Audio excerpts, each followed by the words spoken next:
Picture this. You're me, browsing the anime section on Netflix, looking for your next watch. Something to take the edge off. Something new you haven't heard of. Seen.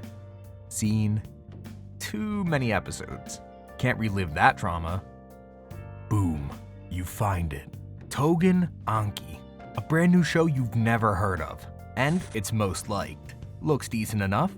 Purple dude with horns. Good enough for me. I'm in. You watch a few episodes and realize, this show is trash. It feels like an amalgamation of awful tropes with no real redeeming factors. But they do have a cool power system, straight out of Dead Man Wonderland. Before I get too into any of that though, let me tell you a bit about what Tougen Anki is all about. Tougen Anki is a story that follows our main character, Shiki Ichinose, a recently expelled high school student living with his adoptive father Tsuyoshi in the suburbs of Japan. They live a quaint existence, with Shiki's father running a small liquor store and Shiki passing his time with his hobby of guns? Are we sure he's not American? The point is, they're just taking life day by day, with nothing truly extravagant happening. That is until shit starts popping off. Shiki gets yanked out of his second-story window by a man dripped out in all white. The man has a strange black energy that he can manipulate at will. Luckily, before anything too drastic can happen, Tsuyoshi comes back just in time to save him, hitting the stranger with his car, which is totally illegal but very justified. I think the rule is you can't get in trouble if the man you run over has tentacles. As Shiki and his father are driving away, we get a little bit of information on just who that man was, and why he was attacking Shiki. That man was part of the Momotaro Agency, an agency consisting of members with a special family bloodline dating back hundreds of years, all of them being descendants of Momotaro. What makes their bloodline special is that they're the only people who are capable of being Oni hunters. But what are Oni and why are they being hunted? Oni are bloodthirsty demons who cause havoc anywhere they go, killing and destroying with their unique control over their demonic blood, creating various weapons that are specific to the user.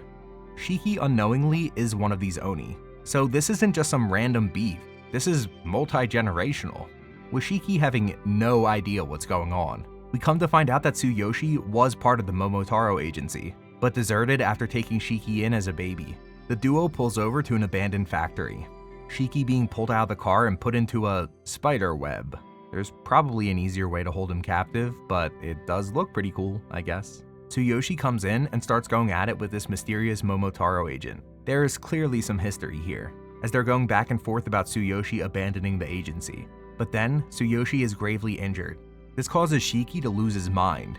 All he can think of is getting revenge for the only parental figure he's ever known. Shiki's Oni blood transforming him for the first time into a berserker state. Guns blazing, he nearly kills the Momotaro agent, then transforming back into his normal self.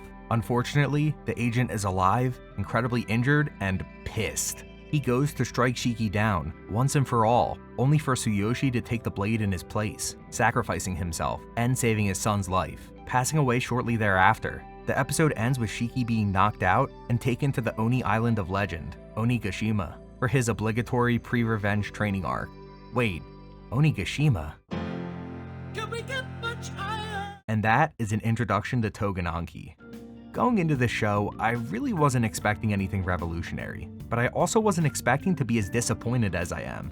At a glance, it doesn't sound like a bad concept. Demons and demon hunters, cool weapon archetypes, a variety of character types, but it just feels so uninspired. Like the whole first episode feels so strange. It feels like they couldn't come up with any other way to introduce these characters to us, so they fall back on revenge being the main driving force. It feels lazy and frankly out of place. What benefit does Shiki even have having grown up in our regular society? Why establish this if he's going to be taken away to an island within the first episode? Why not just start us on the island? It's not like him living amongst normal people made him a better, more moral person. He's just rude and unpleasant from the get-go. And now the show is immediately transitioning into its unique secluded school arc. You are not JJK. You are not him. Despite the lackluster opening and an absence of a protagonist you want to root for, I do believe that Tougen Anki has the potential to be something great. The visuals are there for the most part, and the power system is at a minimum intriguing. If the overarching premise gets more fleshed out to something deeper than just good guy versus bad guy, then I think we might really have something here.